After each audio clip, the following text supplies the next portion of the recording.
It's green for go. They're racing. He says go. He says ta-da. And Tiger Tara roars away from them on the home turn. Here comes another big boil over. Equine athleticism at its best. The king is in the castle once more. This is in one race. The rest are almost in another postcode. She is a star with a capital S. It's going to be a triple treat, a miracle three-peat.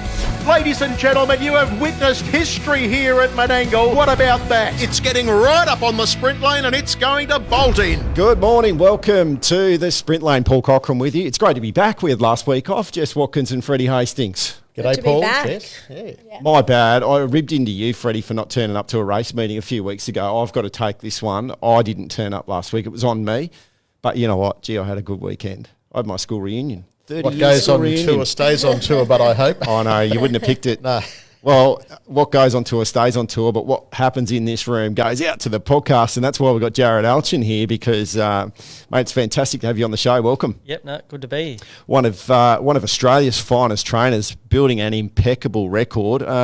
Later on, we're going to talk about your journey from going from a really credible driver into being one of the best trainers in the land. It's great to have you on the show. Jess, what have you been up to? It feels like forever since we caught up. I know, not too much. Just keeping up to date with the Inter-Dominion series that kicked off on the weekend and plenty of racing all around New South Wales as well. Been some good racing, hasn't there, Fred? Sure has. I got to say I was thrilled at the performances of the New South Wales trained horses in the Inter-Dominion heats and without going into too much detail, in the first heat we produced the second, fourth, fifth and sixth horses across the line. In heat 2 we had the second, third, fourth and sixth horses across the line, and in the last heat we had the third, fourth, sixth, eighth and 10th horses. So in the main, really good points attained by the New South Wales horses. We didn't win a heat, but by gee, we showed all and sundry that our horses are ready to perform on the big stage. Just about points accrual, isn't it, Jarrod? Really just getting through that campaign. Yeah, definitely. I don't think they want to overtax them early. So, I think they just look after them through the series and hopefully they'll be right on final night. Okay.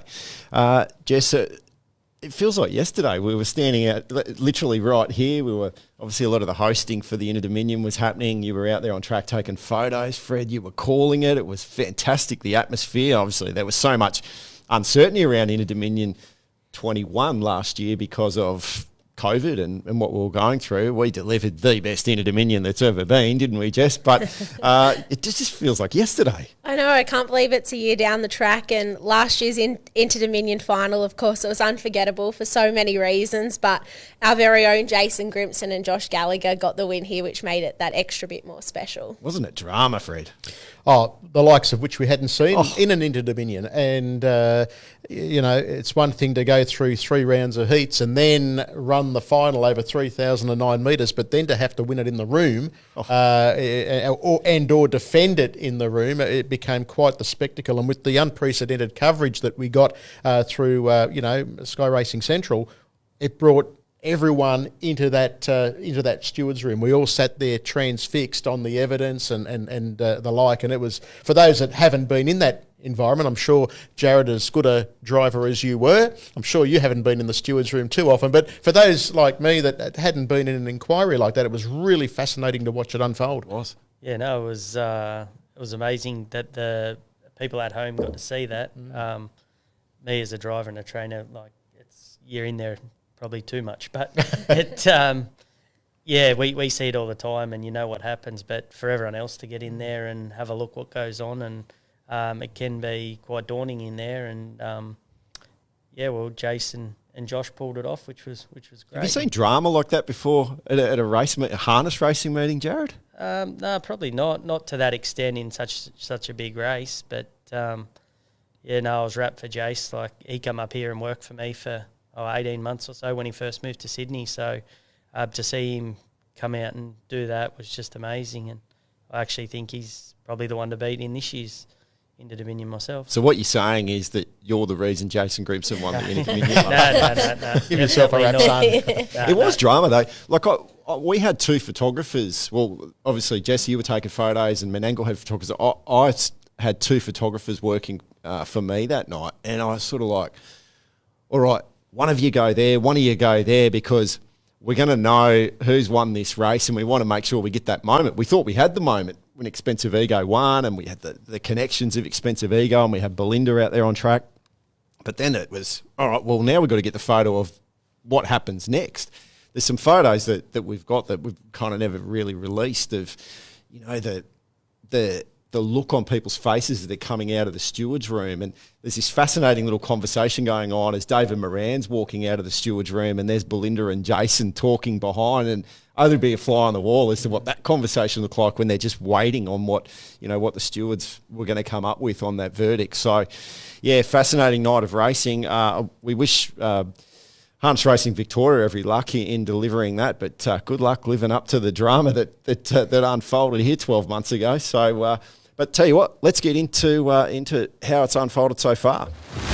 Because as we said, the Inter Dominion is underway. We've seen the first round of heats. They took place on Saturday night at Ballarat. And Fred, as you alluded to, the New South Wales horses have done quite well. Now, one of them that's done really well was Expensive Ego, ran second in his heat. Of course, last year's first past the post, and the result was overturned. And I can tell you, now into outright favourite on the back of that result. Yeah, $5 on tab fixed, and did a really good job, I thought. Was put into the race nice and early by Luke, sat outside and whacked away stoutly. I thought his run was good, but as you will allude, there were so many other good runs by the New South Wales contingent in that race, and one I have to say I was thrilled to see, and we'll get to him no doubt in a moment, but my old mate Zeus Bromack, I thought he did a superb job, but there was good performances all over. Black Prince was in that race. Black Prince just keeps turning up and getting results when you probably when the price tag, Jess, is at the biggest is when the Black Prince seems to turn up. I had a little bit to do with Roy Roots and the Black Prince in the lead up to last year's Inter Dominion. We did some publicity campaigns around that horse, particularly with Newcastle being one of the stopovers for that. I love the story of the Black Prince and how it came to be under Roy Roots' care and Paul Borg and that, but Cameron Hart took the drive. I think from what I can tell, that's the first time Cameron's ever driven the Black Prince too. For fourth, good points at 100-1. Thank you very much. Yeah, I thought he went sensational there. He always seems to go around at big odds, and this series probably respectively so, but he claimed vital points and went super there. So excited to see him line up again tonight. Well, Freddie, as you said, Zeus Bromack second, Majestic Cruiser third. Hey, Jarrod, Majestic Cruiser, look, we probably had a little bit of a question mark before Majestic Cruiser went to New Zealand. Just weren't quite sure where Majestic Cruiser was at. Went over there and was absolutely outstanding. And now to come out and run third in the first round of the heats of the Inter Dominion, that's a horse we should be taking serious notice of as this series unfolds, isn't it? Yeah, as I said, I honestly think he's the one to beat in the series. You just look at them two runs in New Zealand, they were just both full of merit. And speaking to Jace, he was pretty easy on him after that last New Zealand run and leading into the race the other day. I think he'd only give him one real good hit out. So I think he'll just keep getting better as the series goes. Tonight probably doesn't really suit him, being a mile. I think he'll earn good points, but I don't think tonight you'll see the best of him. I think probably next Saturday and then into the finals when you'll really see the best of him. What'd you like about Zeus Bromack, Fred? Typical Zeus Bromack, just kept hanging in tough. He's a sort of horse, he gets better deeper into his campaign. He relishes some tough racing week in, week out.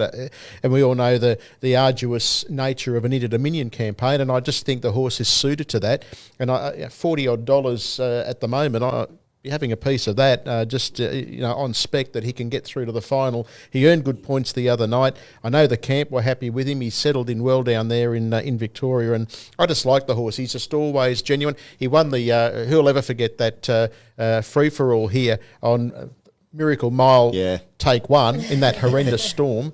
So we know he doesn't mind, doing a bit of work, and I just like the horse. I just think he's a real genuine racehorse. Yeah, genuine favourite of the show on the sprint lane too. Outer Orlando fourth, just keeps getting it done. What do we make of Spirit of St. Louis? Ran sixth, was the favourite for the series going into the first round of heats. Hasn't lost a lot of admirers. I think the way the race was run there, it just put him out of play. He was out the back. They went slow.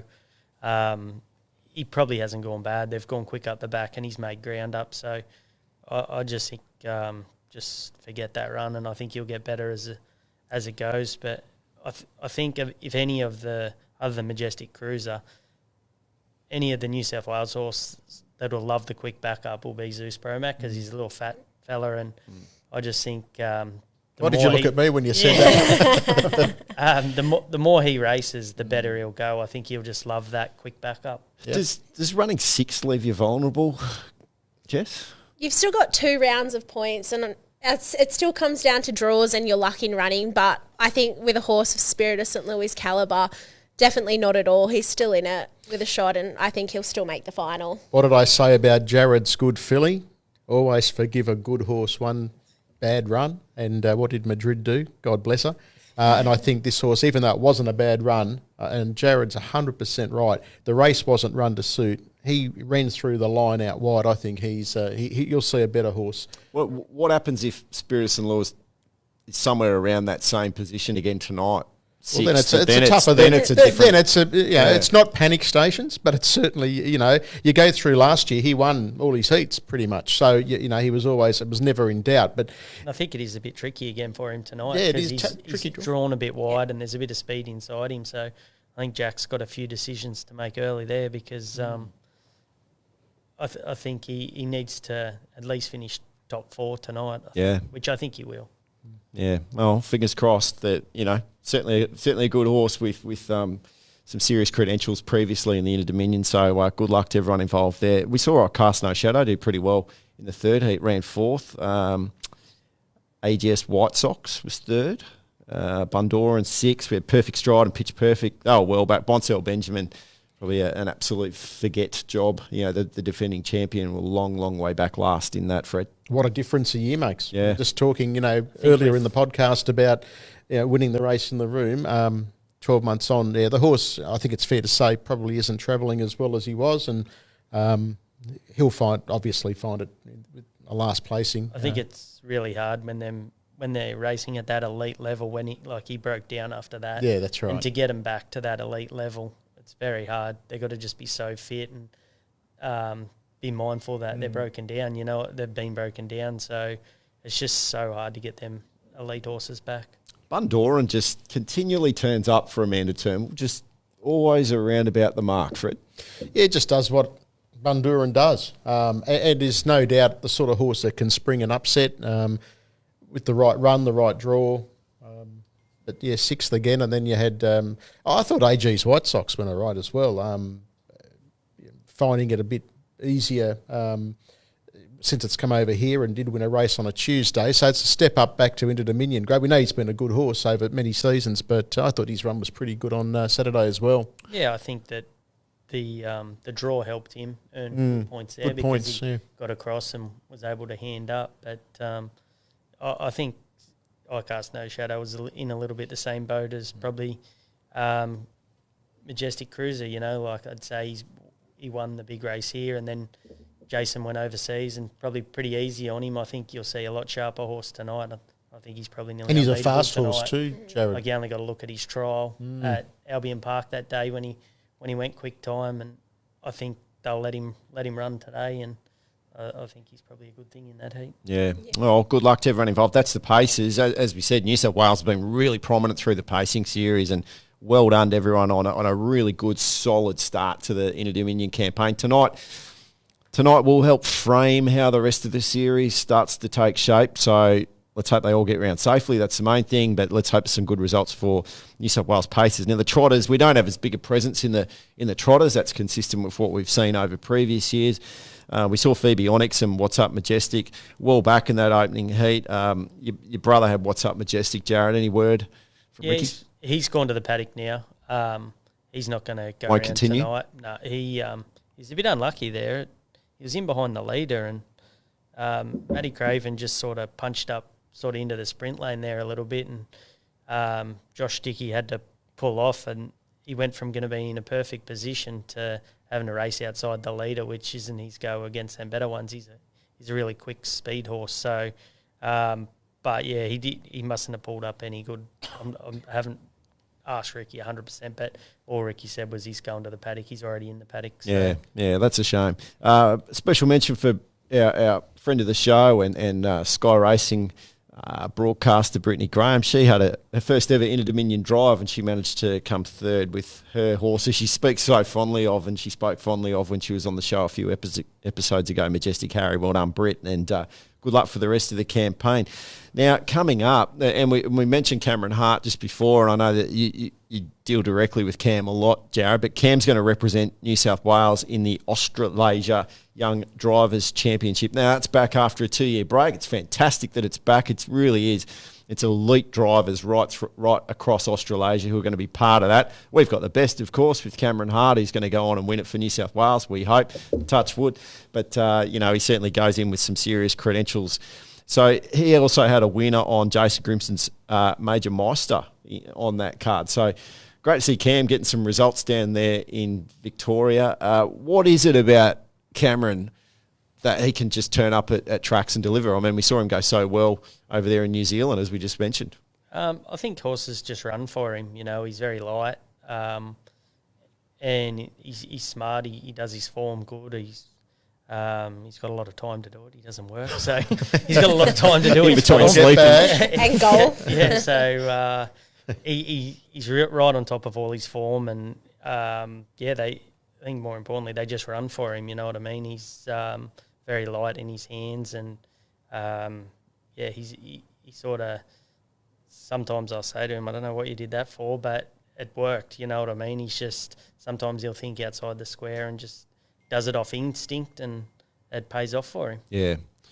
Mate, you're certainly in good hands when you put C. Hart on your horses, I would have thought. So, as we mentioned, Inter-Dominion continues tonight. Round 2 at Shepparton. Saturday is at Geelong, and then the big grand final next Saturday at Melton. Should be fantastic. And as we said, best of luck to everyone involved. Jarrod, it must be the dream to be part of an Inter-Dominion series at some point. Yeah, when I was growing up, it was the pinnacle. Probably still think it is.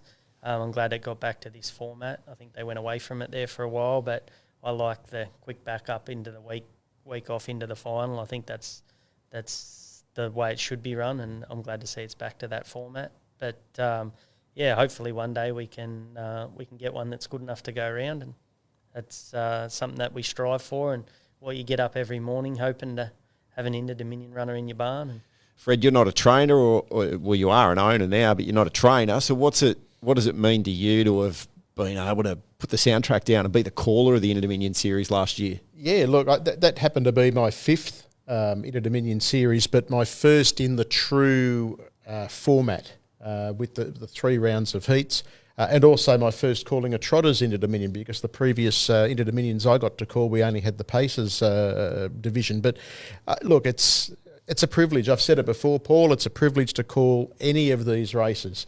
Because you're calling the best drivers, the best prepared horses, and the best horses as a rule in the finals, but of any of the races, So I don't take that position for granted. It's a privilege, and I'm sure all the race callers around the country that get to call these good races, they all feel the same way. It's a privilege to go to work because you're calling the best of the best. Yeah, absolutely. All right, well, the racing was here last Tuesday. Obviously, we didn't have a show, as we mentioned at the top. We didn't have a show, but there was some really performances of note out here last Tuesday, Fred, that you wanted to talk about. Yeah, look, I just want to give the Morris camp, Lucky Lodge now, they produced 2 horses in consecutive races that both went around what we call free-legged. For those that aren't aware, they didn't race in hopples. Now, I remember, and this is showing my age, about 1985 being at Harold Park and seeing a Peter Morris trained horse, from memory was a grey horse, called Tandine, run free-legged. And it was very, very, very capable when it went around free-legged. Jarrod and I had a chat about another one that Maury had, which was Franco Regent. I worked for Maury when he had that horse. Yeah. So there you go. So Jarrod's got first-hand experience, and then it's another little string to the bow of the Lucky Lodge team that they've done it with other horses. Avonova was a handy sort of claimer at one stage. It ended up running in an Inter-Dominion and top-class horse. They did it free-legged, and they produced I'm Bill's Last and Wave the Bill last Tuesday, Jess. Both free-legged paces and both won. They're not scared of having a go. No, not at all. And it was a bit of an interesting double, actually. They're in running races. They both wore saddlecloth number 10. They both had Bill in their names and both from the Lucky Lodge team. So quite a fascinating 2 wins there. I can just imagine Pete would have been strategising this over there at Lucky Lodge. One night he would have said, you know what, Robbie, I reckon this is how you go about it. I could just see Pete doing this. Did he have a scotch and milk while he was doing it? Yeah, he's a good man, Pete. Good man on you, Pete. I love spending time with Pete. He's got a lot of theories on the world and particularly on harness racing, but he's one of the great men on the planet. Well done. Hey, Jarrod, just a heads up, it's become a real good luck charm to sit in that chair. Chris Geary was here for our last episode and he talked about he hopes to get a few more drives and he hopes to be more successful and continue on the great form that he built up. Well, what happened? He went out and drove a double at Menangle on Saturday night. He had Artillery and Jillaby Kung Fu, both at a price too, Freddie.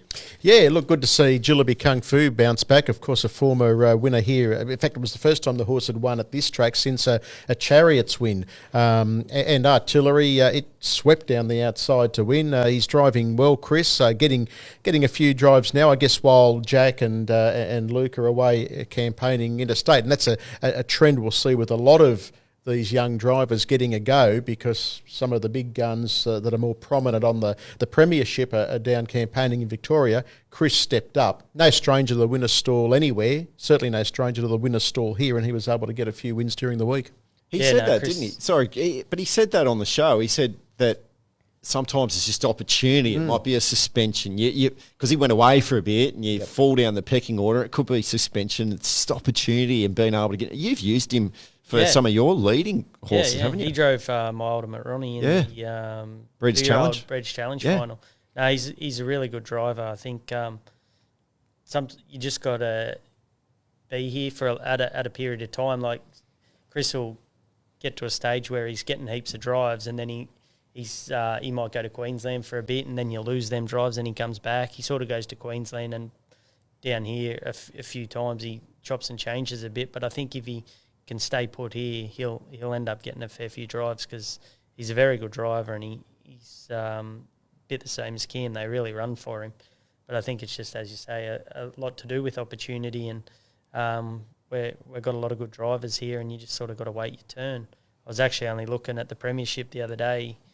I think the top 6 maybe drivers here on Saturday night on the premiership table aren't here for the next few weeks. So, it's going to give some others... Creates opportunities, doesn't it? A chance. Yeah, my word. Yeah. And you only need that little chance and it can kick on. Good bloke too, isn't he, Jess? Yeah, he's a fantastic guy. And he also celebrated a birthday, I think, on Sunday. So birthday wishes to Chris as well. Good looking rooster too. Well done, Chris. I hope you're out there listening to us, mate. Well done because, he was so candid sitting there where you're sitting a couple of weeks ago, Jarrod, and, really opening up about some of the challenges. That when he does go away, as you were touching on, when he does go away, you lose that momentum and he's hoping that he will be able to make hay while the sun shines and pick up those drives that he may have lost during his winter sojourn up in Queensland. I was thrilled for him. He had a winner at Penrith on Thursday night too with R11 Art, so well done, Chris, really going places. Another friend of the show, Blake Fitzpatrick, he had a double at Penrith on that same program. So as I said, Jarrod, well, it's a lucky, good luck charm sitting there and being part of this show. So well done to Blake. Terrific driver. He's, I think sometimes he gets forgotten about a little bit with all the young fellas coming through, but personally I think he's probably one of the best drivers in New South Wales. He's one of the most competitive and he's just a real horseman.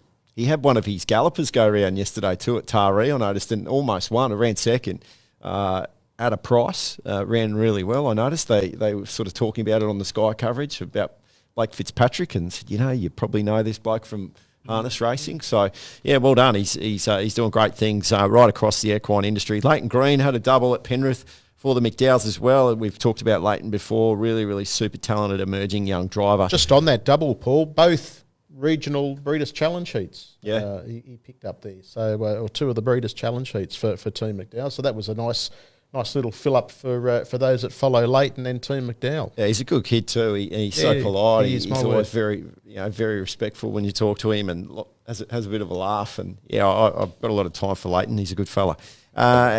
we raced at Goulburn yesterday. I saw David Hewitt. He had one go round. It was about $1.95. It went round, guilty party, but absolutely smoked him. Won by 21 metres. It was. Did you have a look at Goulburn yesterday, Jarrod? I was out yesterday, but I just caught the results. I didn't see that race. I see it won by a fair way, but I see another one for young Sebastian Piltz. It won by a long way as well, Shark Dancer. Yeah. So it's been going pretty good. Yeah, it was some good racing there at Goulburn yesterday. Bernie Hewitt, he had a double at Bathurst on Wednesday. There was a double for Amanda Turnbull as well, which we, kind of take for granted. But Amanda she trained, we talk about the Turnbull name a lot. Steve Turnbull, obviously Amanda's dad, he trained St. Veron. And Isabel Ross, she drove her 300th career winner, Jess. Yeah, Isabel's a great driver, and I think she made the move down to Bathurst a few years ago from Queensland, and she's done a great job ever since teaming up with Amanda. So well done to Isabel on her 300th winner. She followed that up pretty quickly, actually. She had career winner 301 with Who's My Mother for Amanda at Parks on Friday. Now, speaking of Parks and the Turnbull name, there were 8 races. 6 of them featured the name Turnbull. Wendy and Jason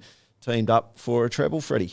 Yeah, good on you, Jace. He's a Rooster supporter, so I always follow Jason's fortunes, and he would have loved being in the winner's stall thrice. He's very competitive and a good lad, good sense of humour, and I suppose when you support the Roosters, Jarrod, you got to have a good sense of humour, right? I thought that was what was wrong with him. Thanks. Those are the words of Jarrod, not me, Jace. Loves to chat too. He's good man. Good we see the Turnbull name, yeah. Being so successful. We don't often mention Jason and Wendy. Well done, guys. The treble is a really great feat, particularly on an 8-race card when you're winning nearly half the program. That's well done. Now we had a busy Friday. We're at Wagga now.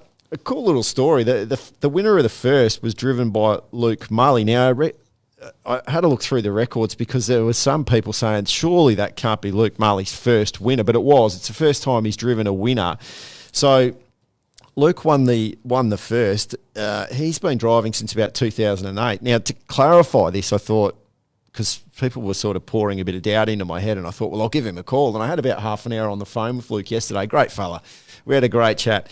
And he said, no, it was my first winner as a driver. And he said, I've only had about 15 starts.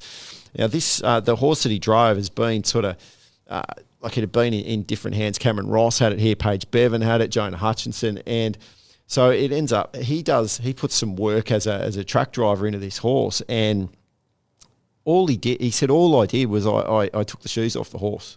And he said, I just thought this might be what it requires. He said, this horse has galloped more than it's actually completed races.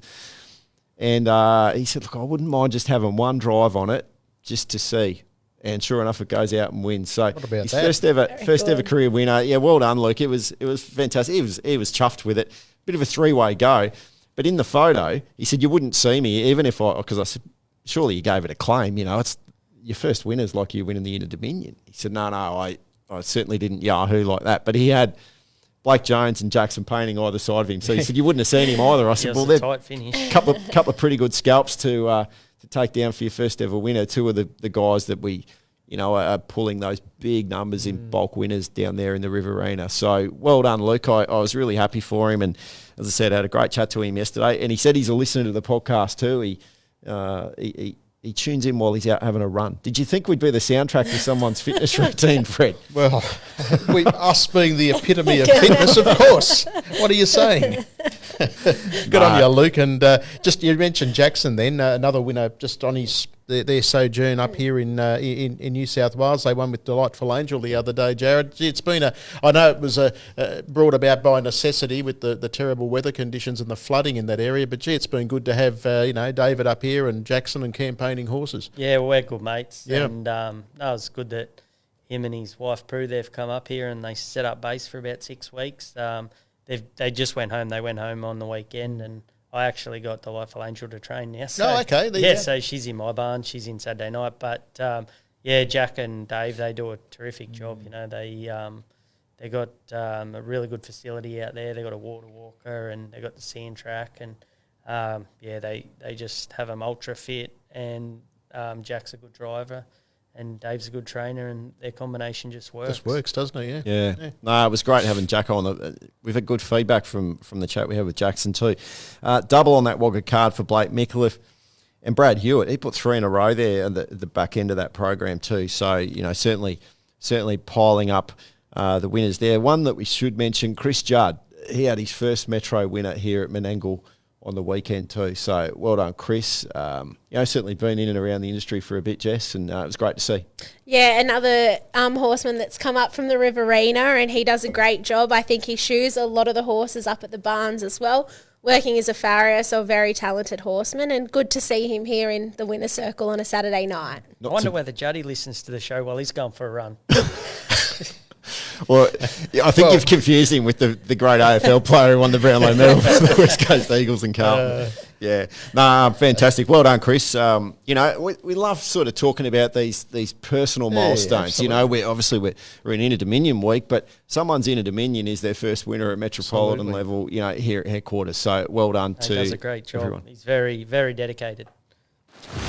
All right, we have had a terrible year when it comes to weather patterns and the carnage that it's caused across our state. Obviously, we went through it.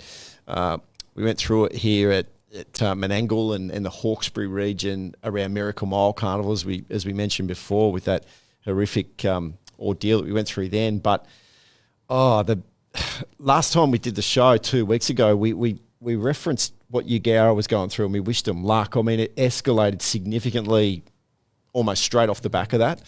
Some heartbreaking stories that came out almost straight after the show. So if you felt like that we weren't giving Eugowra the sort of the significance or the importance that we should have 2 weeks ago, it kind of emerged straight after we recorded the show. We've talked about Jodie Greenhalgh a bit and her family and the major contribution that they make to harness racing and running the club there at Eugowra. Their family was one of the hardest hit. Obviously, and that Eugowra town has copped it real bad. A lot of people lost their homes. Most of the town lost their homes. Vehicles, possessions. Our heart goes out to them, and some really horrific stories to see, Jarrod, about what people were going through. I mean, flood is just horrible. Yeah, no, it was terrible to see the footage on the news and on Facebook and all that sort of thing. It's just you can't understand what they're going through, really. They, I know we only had it minor compared to them, like just around the barns here when it flooded there, and how quick it come up, and we were trying to get the horses out and all that sort of thing, and that's only very, very minor compared to losing your house and your car and all your possessions. It's just, terrible.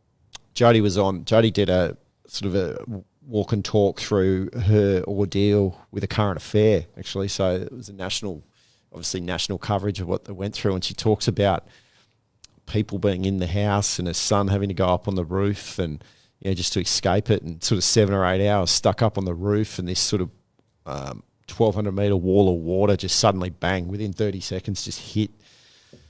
I can't imagine what they must have been going through, but Eugowra copped it. Cowra, I know that the club at Forbes, a lot of people in and around Forbes. It just all seemed to cascade down the river system, didn't it? It was different places, regions were hit.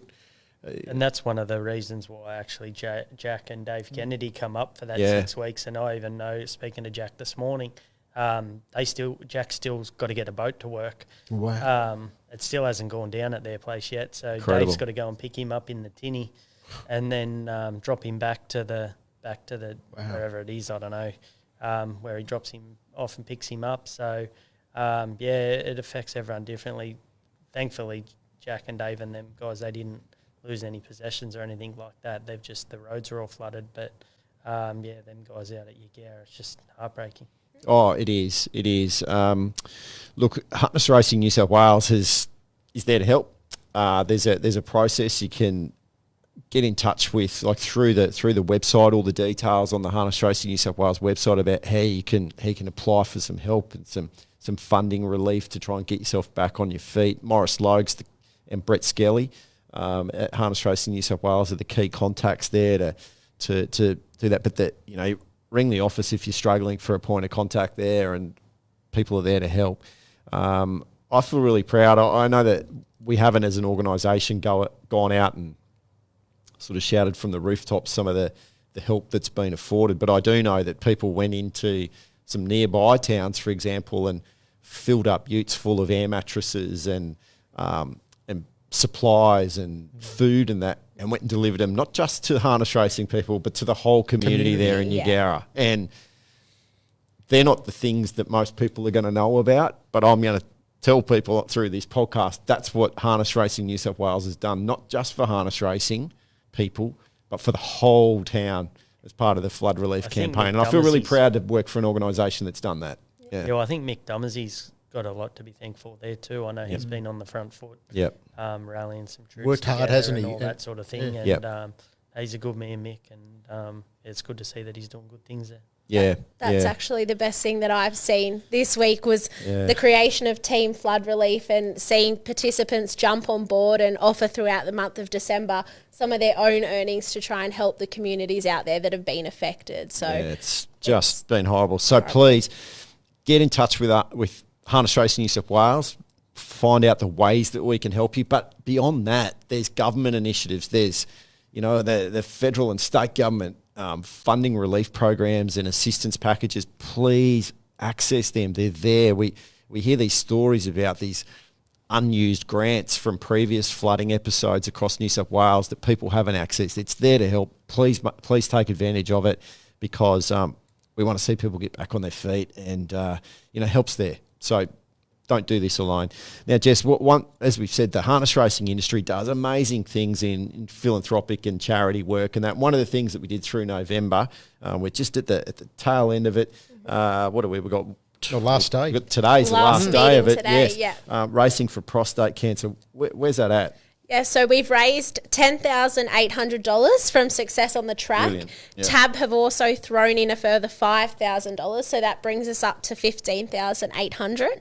We also have some other money raised from the Racing for Prostate Cancer dinner, which we'll be announcing at the end of the campaign. But there's 7 races left to go this afternoon, so hopefully some more number 4s can score. A few number 4s, yeah. It's a great initiative, and well done to everyone involved. I know Harness Racing New South Wales Club, Menangle, Tabcorp, obviously Allied Express have been involved. So, yeah, it's fantastic, the work that's been done there. And just a reminder that we're right on the deadline for licence renewals for drivers.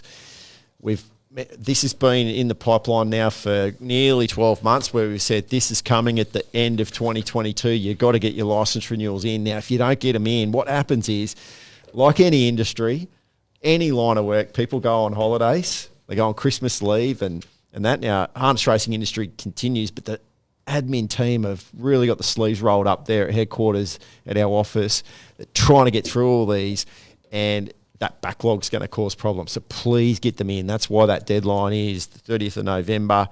Please get in and get that done. So there's the housekeeping side of things. Jess, you just mentioned about the best thing that you saw this week.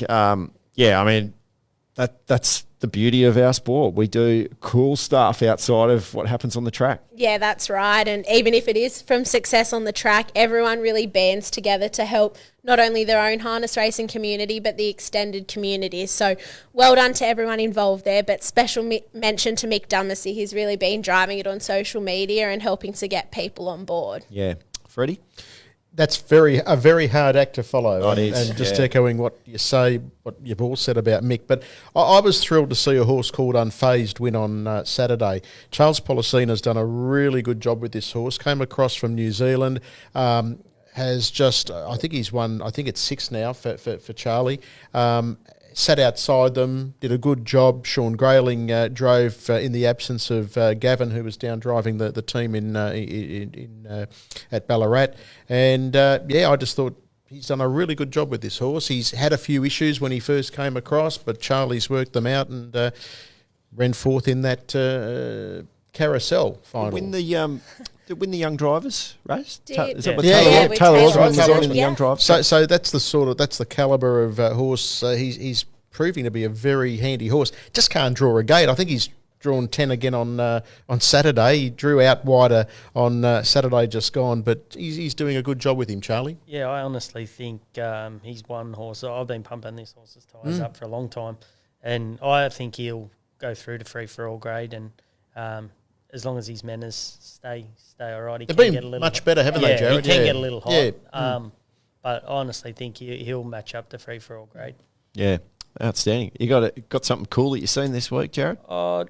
Only thing, I thought it was really good that Craig, what's his name? Craig Demler, his horse, O Fortuna, to win the Trotters Inter-Dominion heat. I know they've had a lot of trouble with this horse, and to see him get a heat of the Inter-Dominion. Big odds too. It was a big odds, I know. $41. Yeah. It's obviously had a lot of ability, this horse, but had a few issues, and for them to put it together and get the win in the Inter-Dominion heat. Didn't Jodie Quinlan go back-to-back, like 2 in a row there? That's a nice night out, on an Inter-Dominion night, win 2 Inter-Dominion heats. Yeah, 2 great drives as well there, and she's been at the top level for many years now, so it was great to see her salute on that big stage again. Yeah, absolutely.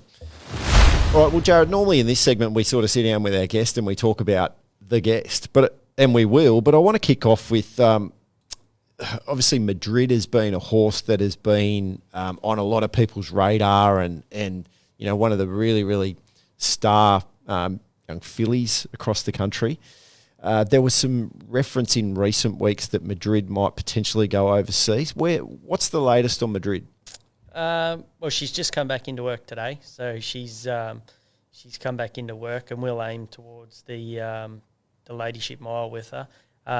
We know that she's probably not seasoned enough for that race yet. We're not kidding ourselves there. It's a big jump from where she's been racing into racing your likes the Ladies in Red and them sorts of fillies or mares. But so where it stands at the moment, Trav's decided he's probably not going to sell her. He's going to keep her and send her over to America himself.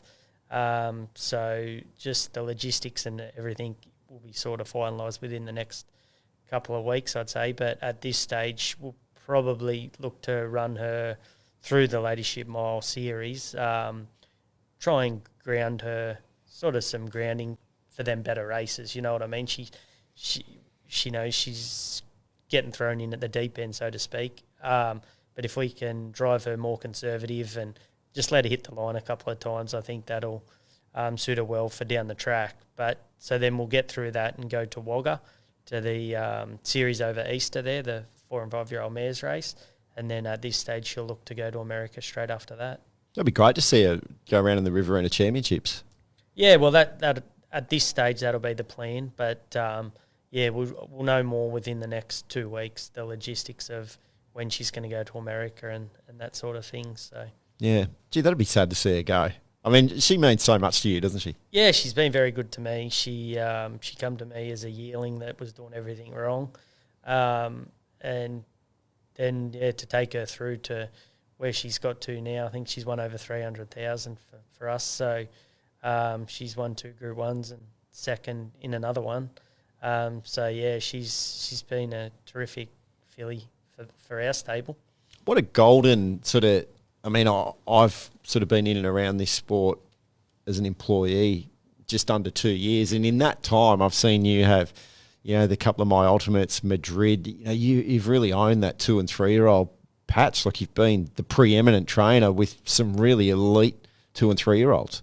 Yeah, well, I guess people only see the last couple of years, and it was the few years before that when we probably had the same amount of babies, but just, when you're training sort of bigger numbers of babies, it's a bit hit and miss. You can have a few bad years, and that's just what happens in that side of the game. But fortunate to get a few good ones the last couple of years, and hopefully this year's bunch, there's 1 or 2 amongst them.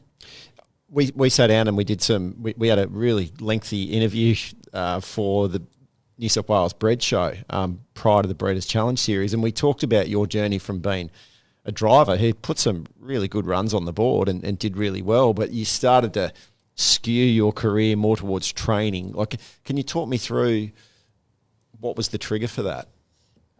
Probably just losing the passion, actually, for driving. I love driving. That's all I ever wanted to do when I was growing up. I never wanted to train, really.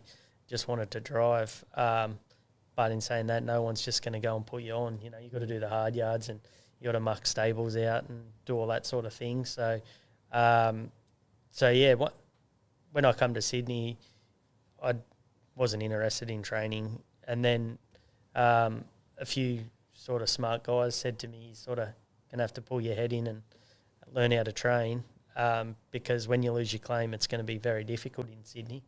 So when I was working for Jimmy Brown there for a while. I'd worked for Peter Morris, and then I went to Jimmy Brown's and Doug Willis's, and I started getting one or two in work, and then sort of just ended up getting one nice filly called Trumby's Life, actually, and she won a fair few in a row, and I got suspended there for a while, and Ben Serena was driving her, and the first couple of times he drove her, I was just that nervous I couldn't even watch the race. I was like, who'd want to be a trainer, you know? Like, I can't even watch the race. But then after he drove for her whole 2-year-old career, might have been a 3-year-old career, I think. And by the end of it, I was actually enjoying not driving her. I was like, I'm actually really enjoying watching anyway. And then I started driving again, and I still was training and driving, and then when we started to get a few bit better horses, and a bit bigger team, I was like, you're going to the races having 6 and 7 runners. I actually went to Queensland, that's when it was, and I might have took 10 horses to Queensland, and one night there, I think I had 6 or 7 in, I just said, I'm not driving them, because they're in running races, and I thought I'll just concentrate on doing everything right in the barn. And I put Nathan Dawson on him, and we had a really good night, and I was like, that's it. And from that day, I really haven't driven much. I'll drive the odd ones, and like this year's bunch of babies, I like driving the babies when they first go in the educations and that, to know what they're doing right or wrong. Or I only said to the boys this morning, I'm going to have to pull the whites out and maybe put a couple of extra holes in the in the strides. But so because I've got a couple of babies that'll be not far off ready to trial. But yeah, I like getting on and driving the babies early on just to sort them out, and then just let Cam on them then. But I sort of, even now, like I think I even forget what my last drive was. I come off the track and I said to my wife, I don't even miss this, you know. Like, but sometimes you might jump on, you think, geez, I'll get the bug back, you know. But I actually didn't, and I was like, I just really enjoy training now. So you're doing that bit very unless well, Cam mate. goes to America, and I've got to jump in. I've got to jump back in. We'll see what happens. You're doing that bit very well. Talking about your training career, you've had 5 Group 1 wins to your name. They've mainly been in juvenile races, Breeders' Challenge, APG finals, and you've also trained a Group 1 winning trotter and drove that one there in the Need for Speed. But which race would you most like to win as a trainer? Probably the Inter-Dominion. Like, yeah, it's the race that you grew up with, and I idolised Brian Hancock, and when we were younger we went to Brian Hancock's, and I think we spent about a month or 6 weeks down there with him, and it's no secret to know that the success that he got with them, you just got to go and work with him, and he's a genius, and as I said, seeing what he done in the Inter-Dominion and working for him for that little bit of time, it's just something I've always wanted to do. Your brothers, Rick and Al. Al's a horseman in his own right and an equine dentist. Rick's got a great record as a trainer and driver. And then there's Jarrod. Is there a lot of competition and a bit of sledge, or you're all band together when needed? But in terms of being out there on the track, it's every man for himself when you're up against it. But bit of sledge, bit of fun, but when needed, chips are down, you're there for each other? Oh, yeah, no, definitely. And a lot of people don't know, too. We've got a sister as well. So, oh, okay. Yeah, we've got a sister as well, but she's not in the game? No, she doesn't like them one bit. So she's a physiotherapist, actually.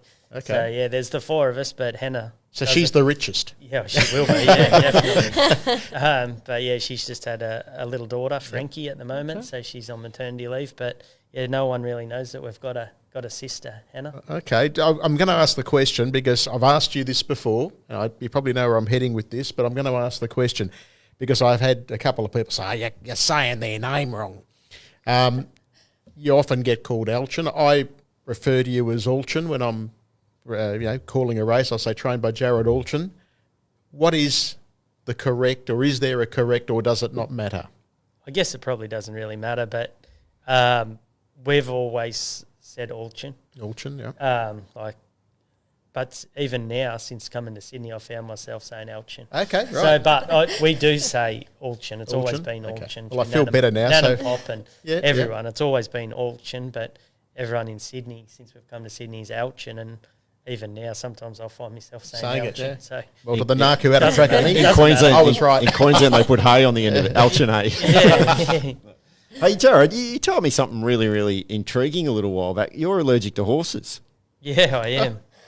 That's why I've been rubbing my eyes the whole time I've been sitting here. Yeah, no, How does someone who's allergic to horses have a career in the equine industry? well, I didn't know I was allergic to them. I just thought I was getting bad hay fever all the time.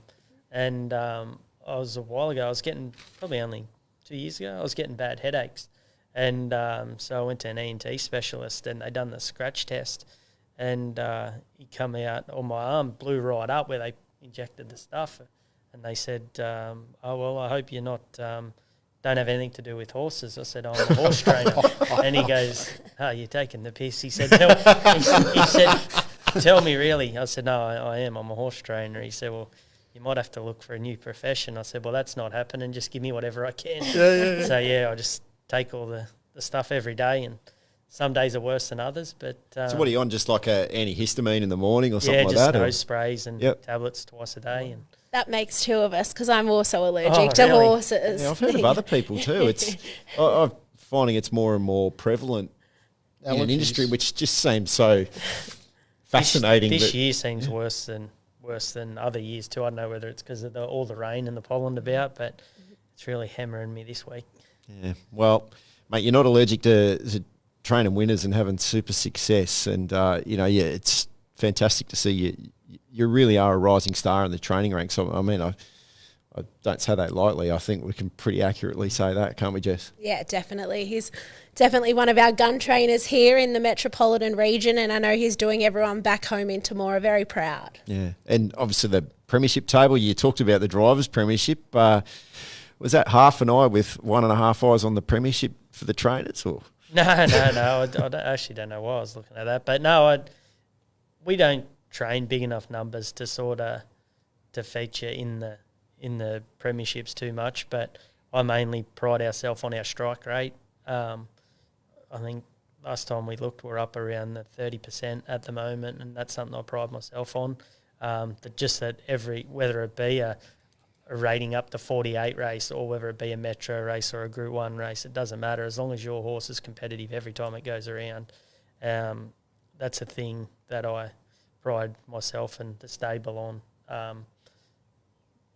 As I said, we don't work big enough numbers to feature too heavily in the premierships, but as long as they're consistent and if one of mine goes bad, I'm dirty all night. I'm pretty sure, just on stats, your percentage in terms of in the money in your career is somewhere around 49%. That's got to be a stat you're very proud of. You know, pretty much 1 in 2 horses you're throwing out there on the track is coming back with good earns. Yeah, and that's something I've always prided myself on. Because when you aren't working big numbers, and I've never wanted to work huge numbers. How many have you got? We've got 20 at the moment, 20. but we've always got around the 20 to 30, 25. But a lot of them at the time are babies, you know what I mean? So we don't have a lot of race horses, you know. I think this year we might have started out with 20 yearlings. So we had to sell a lot of race horses here about a month ago. I think we sold 10 race horses to make room for the babies. So I think at the moment we might only have, I think we've only got 3 horses racing at the moment. So, you know, so I just want them to be competitive every time they go around. And you're doing it all out of the Menangle Training Centre, makes it all possible? Yeah, no, it's a great setup there. You know, I've lived in Menangle for 18 years now. So I've sort of lived here as much as I've lived in Temora. Now I'm 36. So This is home. Well, Glen Alpine just up the road's home, and I've trained across the road in 3 different spots across the road when I first started out. And when the position come available up at the Barns, I jumped straight into that position, and I haven't looked back. You know, they've got the water walker and treadmill access and 3 tracks. It's terrific setup. If you can't train winners here, you're a bad trainer. So how much of the, Fred alluded to the great strike rate that you've got. How much can we attribute to great facilities and great setup and the ability to train really well like you've got available there? Oh, no, it's got a lot to do with it, you know. Happy horses. Yeah, that's right. If your horses are happy, they're going to go. And if you got sore horses all the time, because, if you have got one that's a little bit sore, well, you just go and whack it on the water walker for a week or 10 days and get all the soreness out of it. And it's a lot of other trainers don't have that access to that facilities. So, quick comment, the couple of my ultimates that have done so well for you, Byron and Ronnie, quick comment on where the plans are with them. Yep, they've both come back into work now. Ronnie, he had his first fast work back this morning. He'll head towards the Chariots of Fire, hopefully. That'll be his main aim. We did contemplate taking him to New Zealand, but it's just logistically was probably going to be a little bit too difficult, and then he probably couldn't have gone there and then come back and raced in the Chariots because he wouldn't have had any time off. And as it's been well documented, he's not the soundest horse going around, although I think he's very sound at the moment. And Byron, he's the same. He's come back. He'll have his first fast work back next week. I think you just got to forget his last 2 runs. He worked up terrific. He'd had 3 terrific runs, and then I think he started $1.40 or $50 in the semi-final for the 3-year-old boys, and went terrible. He ran 5th, and he just pulled up a little bit jaded. And then we'd got a blood done, and his blood wasn't the best, and we tried to push on for the final, which in hindsight we should have just stopped then and not worried about the final. And he went around the final, and he wasn't a shadow of himself. So he had 3 weeks off, and he's come back, and he looks amazing. And he'll go towards the Chariots and just see where we end up. I think he'll probably end up in America at some stage as well. I think the way that they race over there will really suit his racing pattern. I'd say maybe even Scotty and Jody might even look to race him over there themselves as well. Fantastic. 2 horses that certainly caught the imagination through their 2-year-old campaign and again as 3-year-olds. So, Jarrod, great to have you on the show, mate. All right, this week, Jarrod, you've got one in this afternoon that is a early market favourite, Dublin Chubb. Who hasn't gone to Dublin and come back a little bit more chubby? Must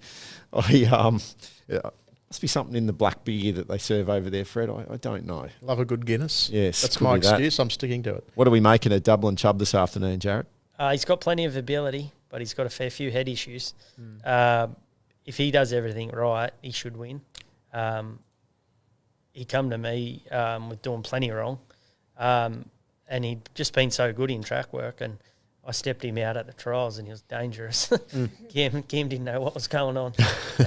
He come back and said, "You better make a few adjustments," and we did that. And he was faultless the other day at the races, and I think if he goes like that, he'll be winning again. And good stuff. Carter, my ultimate Carter, it'll improve. Yeah, I think he'll improve a long way. He was a 2-year-old racing the older horses last week, and he is again today. But he's just a little lost in front last week, and the form out of that race stood up with Shark Dancer winning yesterday. It ran 3rd in that race. So I actually think he's my best chance of the day, probably the 2-year-old. All right, 7 races this afternoon, Fred. Looking forward to it. I've tipped both of Jarrod's horses, so hopefully I haven't given him the kiss of death there, but I think we'll see them both perform well. I stick solid, mate. I stick solid.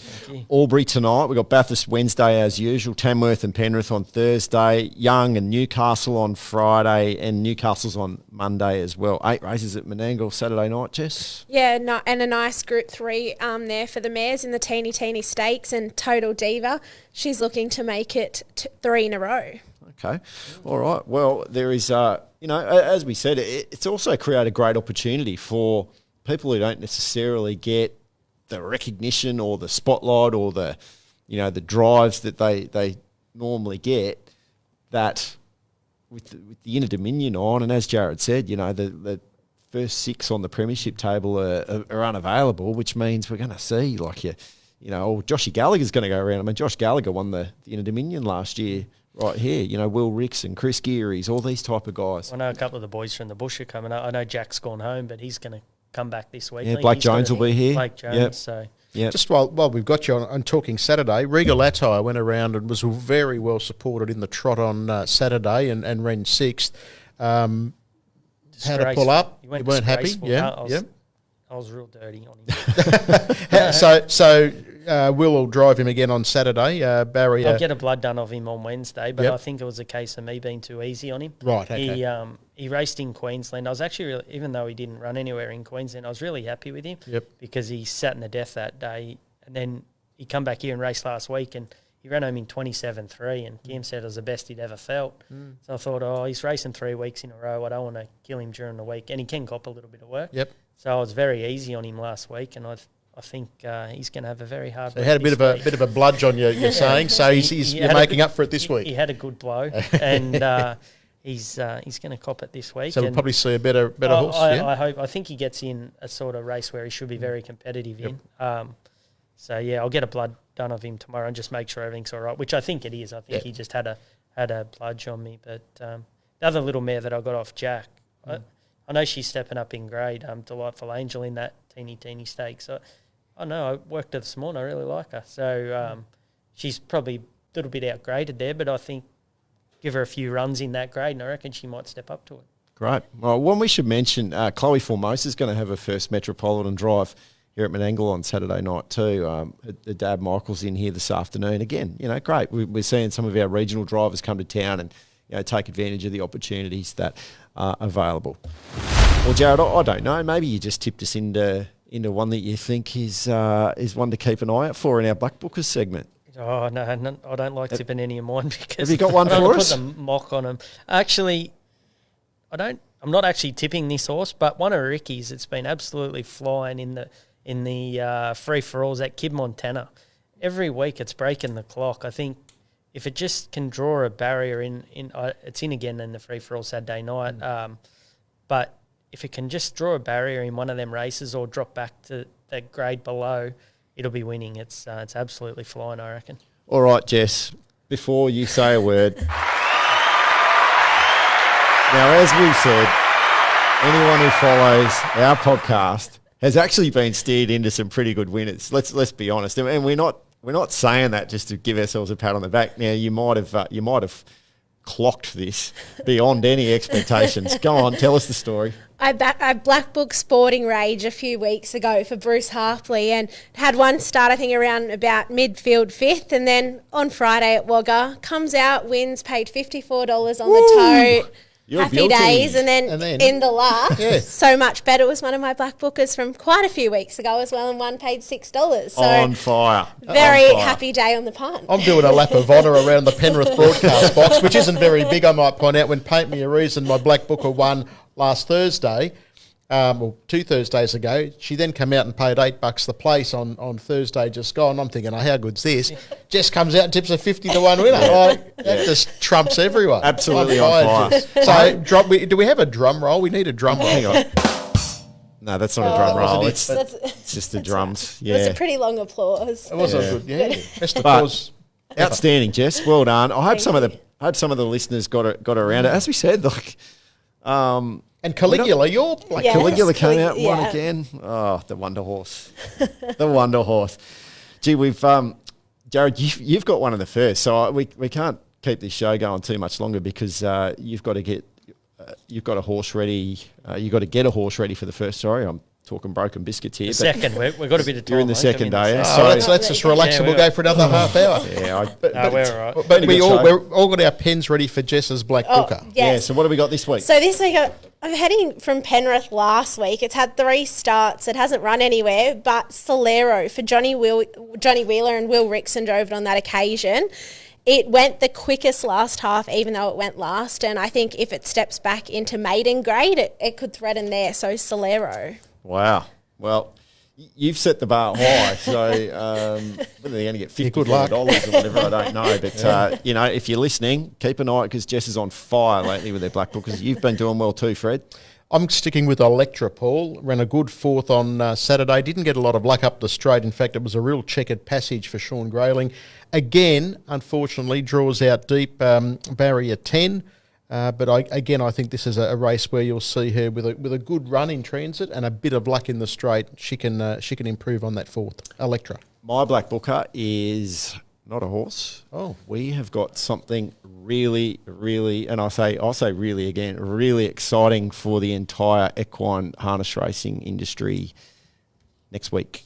We're launching early next week. I'm going to leave it at that. Oh, come on. It is Don't. You have to give us a little clue. incredibly Feed us. exciting. It is a game changer in my opinion. I can't wait to launch it. It's something that's been in play now for about 5 or 6 months. So keep an eye out early next week. It is super exciting. Can't wait for it to be out there because hopefully it's twos in training. I've been trying to pump that up. It's going to be. I can't wait. I can't wait. I think this is going to be so good for the industry. So keep an eye out early next week. Jarrod, thanks for giving up your time. I know it's hard and particularly when you've got horses that are in this afternoon. Best of luck with them. But thank you so much for giving up your time. It's been great to hear some of your thoughts and opinions on the industry and how your stable's going. Thanks for having me. Fred, good to see you again. Yep. I'm sorry I left you in the lurch That's last all week, right. mate. We were going to carry on without you, but we thought we can't go on without our leader, our Didn't know how fearless to leader. turn And I didn't the know what microphone button to press, so all sorts. Jess, great to see you again. Thank Thanks you. for that. To everyone out there listening, please make sure you give us a like, follow, share something. If you want to leave a positive review, we would welcome that. Please tell everyone about the Sprint Lane because we love bringing you this show and we'd love to get the numbers up and make sure more people hear about the great things that are happening in harness racing across New South Wales. We'll be back next week. We will see you then.